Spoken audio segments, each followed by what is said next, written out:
A recent study found that on average, children get their first phone at age 12. And more than half of Americans believe they are too dependent on their phones, 52%. As many as 3 in 5, 59%, use their phones on the toilet, while 27% will text when at stoplights. Despite increasing daily smartphone use, only around 1 in 10 people, 10.3%, believe screen time has a positive effect on mental health. By contrast, 68.6% of those surveyed believe that screen time affects mental health negatively. Distractions, procrastinations, temptations, and wants. It's easy to feel overwhelmed by all the things pulling at your attention, leaving you drained and unproductive. But what if the secret to overcoming this isn't about working harder, but working smarter? Well, there's a story about a farmer and his dog. They walk the same path every day, yet only one of them arrives with peace, while the other is exhausted. Why? This simple story holds a powerful lesson about how distractions steal our energy, delay our progress, and keep us from reaching our goals. If you're feeling drained or stuck, this tale might reveal exactly why. Learn how to focus and stop distractions so you can be more effective, more efficient, and ultimately discover how to untap your potential. Welcome to Untapping Your Potential, where we will share with you motivational stories, motivational figures, comeback stories, and public speaking tips that will keep you growing and inspire you to take action. Once upon a time, a kind farmer named Will lived in a sunny valley. Farmer Will didn't have a wife or kids of his own, but his home was filled with happy barks and several rescue dogs, and the gentle bleats and the moos of his farm animals.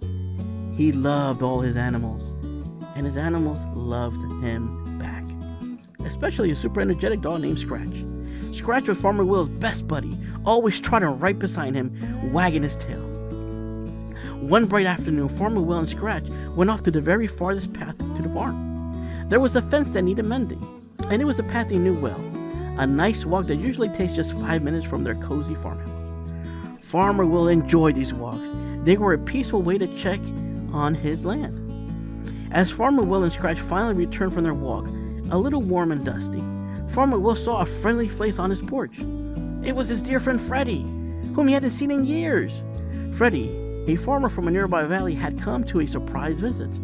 "Freddie, what a pleasant surprise!" Farmer Will exclaimed, his face lighting up with a big smile. "Well, good to see you, my friend," Freddie replied, standing up to give him a hearty greeting. Farmer Will quickly led Freddie to a comfy chair on the porch. "Make yourself at home, Freddie. I'll just get some cool water and tasty biscuits from the fridge." As Farmer Will went inside, Freddie settled down. He was just about to take a sip of his cool water when he noticed something funny. Scratch, who was usually bouncing with energy, was lying on the ground near the porch steps, panting really, really hard. His chest went up and down, like he had run a very long race, and his tongue was hanging out. He looked super tired. When Farmer Will returned with the drinks and biscuits, Freddie couldn't help but ask, "Will," Freddie began, a puzzled look on his face, "how far away is your farm? Is it super, super far? Your dog looks like it just ran a marathon." Farmer Will chuckled softly, looking at his breathless companion. "No, not at all," he replied. "It's just a 5-minute walk from here. Very close." Freddie's eyebrow just went up in surprise. "Then why is Scratch panting so much? Is he sick?" he pressed, pointing at the dog. Farmer Will leaned back on his chair, shaking his head. "Ah, Freddie, that's just because of his habit," he explained. "His habit?" Freddie asked, curious. "What do you mean?" And Farmer Will began to tell Freddie all about their walks. "Well, when he's with me, we walk straight to the fields. But Scratch just loves saying hello to everyone and everything. He can't help himself. Every time he sees another dog, a stranger passing by, or even a little squirrel darting across the path, he takes off like a shot.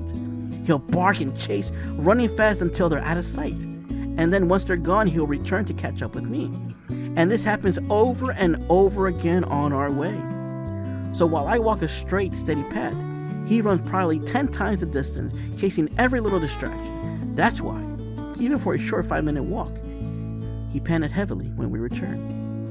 Freddie nodded slowly, picturing Scratch's exciting dashes and hurried returns.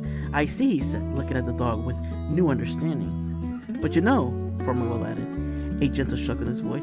That's not even all of Scratch's habits. He's quite the social butterfly. Freddy looked puzzled. What do you mean? Well, when I'm busy with chores around the barn or doing my own walks at my steady pace across the farm, Scratch often goes on little adventures all by himself. He knows the path from the farmhouse into the small village like the back of his paw. He's quite the town dog. Freddy's eyes widen in surprise. He goes into the town alone? Oh yes. He just loves people and usually returns by dinner time. Tired but very happy.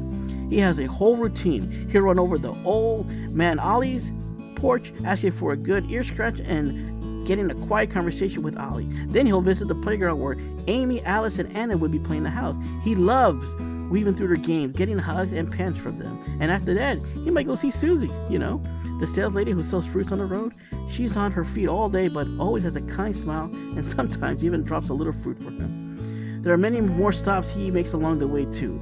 He loves saying hello to everyone. Farmer Will then looked from Scratch to Freddy, a thoughtful expression on his face. So you see, Freddy, it's not the distance to the backfields that make him so tired, and it's certainly not his trips in town. It's how he runs it all. He takes the long, winding road with the 100 little stops and starts, chasing every little friendly face and interesting smell. While I walk straight where I need to be, he runs back and forth, covering much more ground and using up all his energy.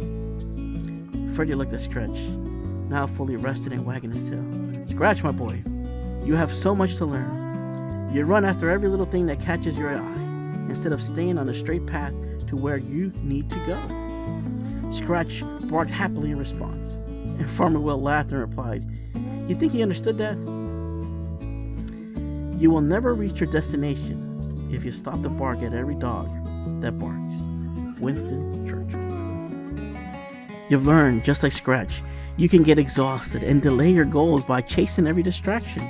Staying focused saves you energy and makes your journey smoother. But if you're feeling scattered and you don't know where to even start, how can you change your ways right now? Well, here are some techniques. Number 1, identify your stray dogs.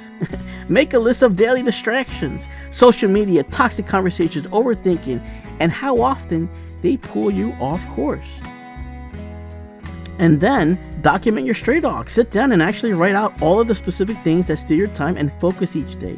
Is it endlessly checking social media, getting lost on YouTube videos, jumping into every single group chat, overthinking past conversation, knowing exactly what your stray dogs are in the first step to taming them? Then discern their pull. Notice how often these distractions try to pull you away. Do they pop up every 5 minutes, every hour? Recognizing their frequency helps you understand their power over you. And then define your boundaries. Once you know your stray dogs, you can set clear rules for them. Maybe it's putting your phone in another room during study time, using an app to block distracting websites, or scheduling specific times for social media breaks. Don't let the noise of the world distract you from your own path. Number 2, create a one-path routine. Discipline is choosing between what you want now and what you want most.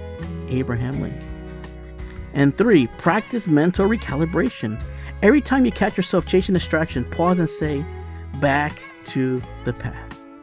Energy flows where focus goes. Tony Robbins. Thanks for watching this video. How would you like to hear more motivational stories consistently? Do me a favor and support the channel by sharing and commenting below. And please make sure to like and hit that subscribe button to get the latest update. Soon, you will be on your way to feeling inspired.